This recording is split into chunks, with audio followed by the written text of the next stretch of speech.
मपि सज्जन संगति रेकः भवार्णव तारणे नौका। अब कुछ श्लोक समझ में आया? क्षणमपि सज्जन संगति रेकः भवार्णव तरणे नौका।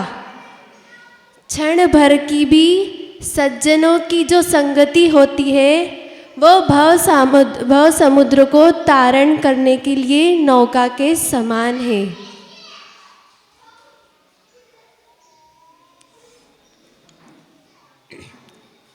पुण्याश्रव कथा कोश में एक कथानक आता है। उसमें एक 25-30 साल का युवक रहता है। उसका नाम रहता है नंदी मित्र। वो अपने माता पिता की अकेली संतान रहती है और उसका घर मतलब वो संपन्न रहते हैं, तो वो कुछ भी करता नहीं है। सिर्फ उसका क्या है, खाना पीना और सोना, बस उसका यही काम है। उसकी उम्र 25-30 के आसपास है और वो बस सिर्फ क्या करता था, खाना पीना और सोना, रोज ऐसा ही करता था। और घूमना फिरना, दोस्तों के साथ घूमना फिरना। तो उनकी माँ को, क्योंकि उसके बराबर के सब जो दोस्त थे वो तो सब काम करते थे, पर एक वही ऐसा था जो सिर्फ खाना पीना और सोना यही काम करता था। तो और अब 25-30 साल की उम्र है तो अच्छा भोजन भी अच्छा ही करते हैं। उस समय जवानी में तो, इस उम्र में तो भूख भी अच्छी लगती है और भोजन भी अच्छा ही उसका था। तो माँ को गुस्सा आ गया, बोले रोज रोज इसको कौन खिलाएगा, कुछ भी करता नहीं है। तो उसकी माँ ने उसको घर से बाहर निकाल दिया। आता तो कुछ नहीं था, उसको पढ़ा लिखा नहीं था, वो लाड़ प्यार ने उससे बिगाड़ रखा था।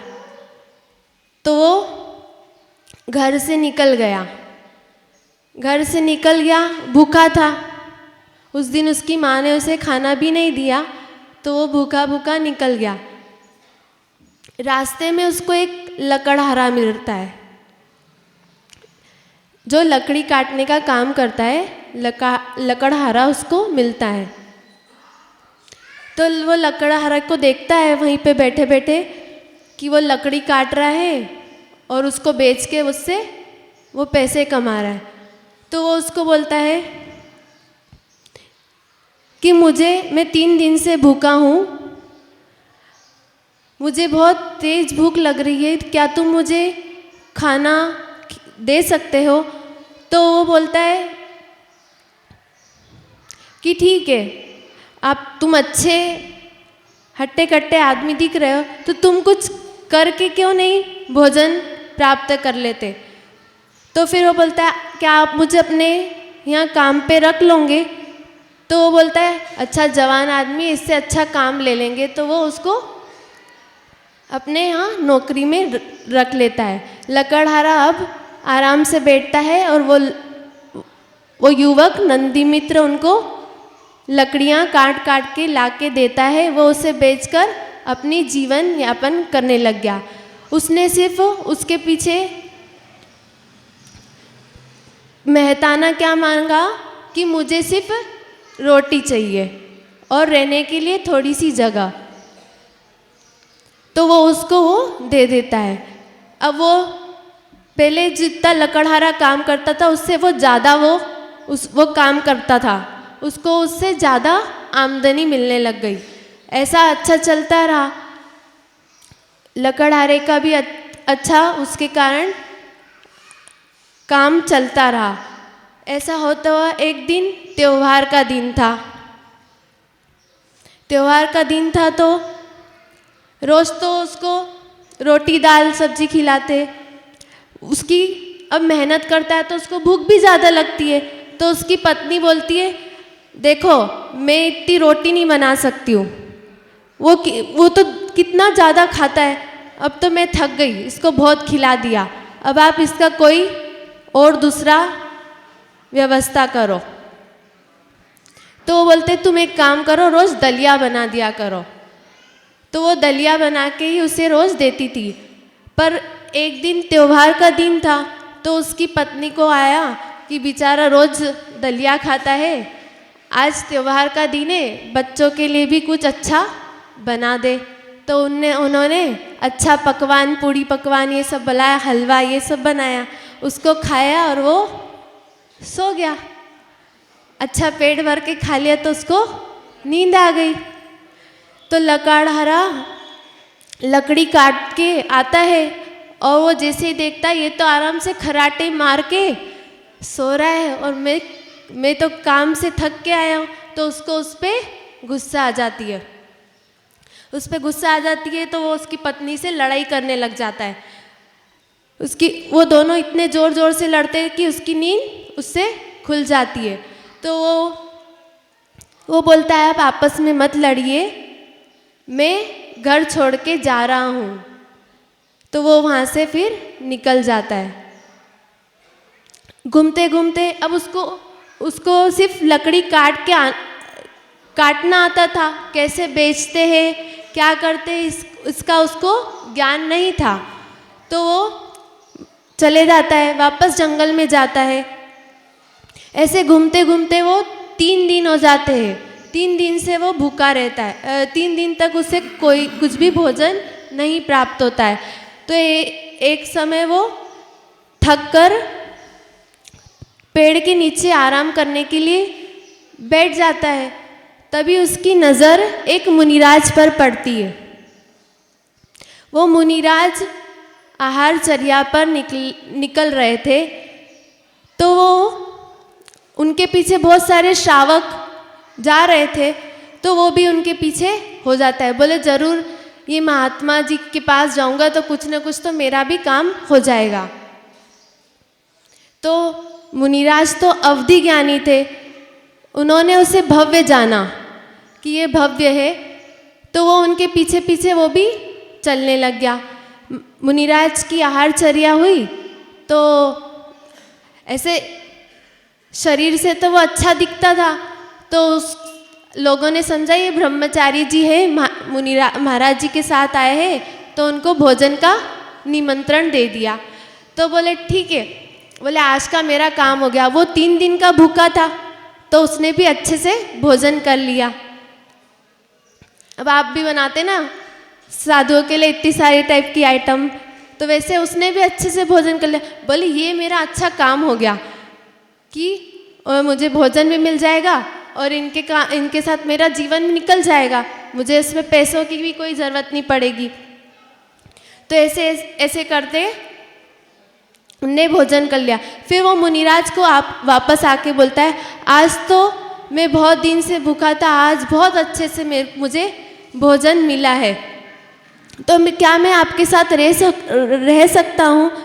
मुनिराज तो उसका भविष्य जानते थे, इसलिए मुनिराज ने उसे हाँ बोल दिया। तो वो मुनिराज के वहाँ रहने लगा। तो मुनिराज पर उसे ये नहीं पता था कि मुनिराज महीने में 15 दिन में आहार को उठते थे, उसे ये नहीं पता था। उसने मुनिराज को दूसरे दिन इंतज़ार करा कि महाराज जी तो उठ ही नहीं रहे, ये कब उठेंगे, मुझे तो भूख लग रही है।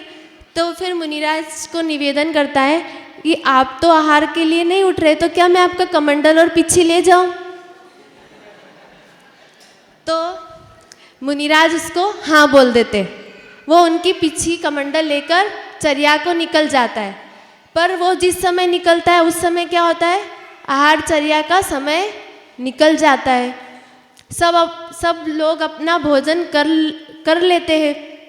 तो ऐसे ही वो नगर में घूमकर वापस मुनिराज के चरणों में आ जाता है और बोलता है कि आज तो मुझे भोजन का लाभ नहीं हुआ। फिर वो दूसरे दिन करता है, बोले ये तो कितना अच्छा है कि है ना, कुछ भी करना नहीं है, बस ये पिच्छी कमंडल। कितने लोग उस समय तो सब मिले नहीं। दूसरे दिन ये बोलता है, दूसरे दिन वापस पिच्छी कमंडल लेकर निकलता है। तो बहुत सारे लोग पड़गाने खड़े होते, तो वो ये बोलता है आज तो मंत्री जी ने नहीं पड़गाया है, तो वो वापस आ जाते। बोले फिर वो मुनिराज को पूछते कि आज क्या हुआ, आज क्यों नहीं तुम्हें भोजन प्राप्त हुआ?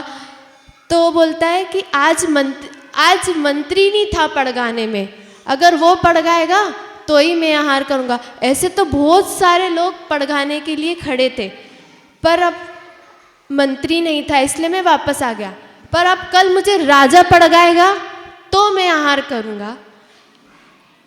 तो वो तीसरे दिन जाते हैं, तो अब सब जन पड़गाते, मंत्री भी सुन लेता है, तो वो मंत्री भी पड़गाने को खड़े रहता है। पर उस दिन क्या उसका नियम रहता है कि राजा पड़गाएगा तो मैं पड़गूंगा। तो अब राजा तो नहीं पड़गाता है, तो ऐसे करके उसके 3 दिन निकल जाते, तो अभी वो भूखा रहता है। तो फिर वो चौथे दिन वापस चर्या को निकलता है, तो मुनिराज उसको बोलते हैं कि अब तुम्हारे पास सिर्फ 48 मिनट बचे हैं, तुम्हारी जो भी इच्छा हो अब तुम उसको पूरा कर लो। तो वो उसी समय चारों प्रकार के आहार पानी का त्याग कर देता है और मुनिराज उसे नमोकार मंत्र सुनाते हैं और उनके शांति से प्राण निकल जाते हैं और वो ही आगे चलकर सम्राट चंद्रगुप्त बनता है। तो देखिए उसको कितनी देर की संगति प्राप्त हुई थी, एक थोड़ी देर की संगति प्राप्त हुई थी, उसका जीवन कहाँ से कहाँ पहुँच गया। ऐसे ही शांति सागर जी महाराज थे, उनके चरणों में एक व्यसनी व्यक्ति आया जिसका कि सब तिरस्कार करते थे। वो नाटक कंपनी में काम करता था, सब उसका तिरस्कार करते थे, वो गुंडागर्दी का काम करता था। पर जैसे ही आचार्य शांति सागर जी महाराज की उस पर नज़र पड़ी और उसकी नज़र आचार्य श्री शांति सागर जी महाराज पर पड़ी, तो उसका जीवन इतना बदल गया कि वो पाय सागर मुनिराज आचार्य के रूप में बाद में जाने लगे।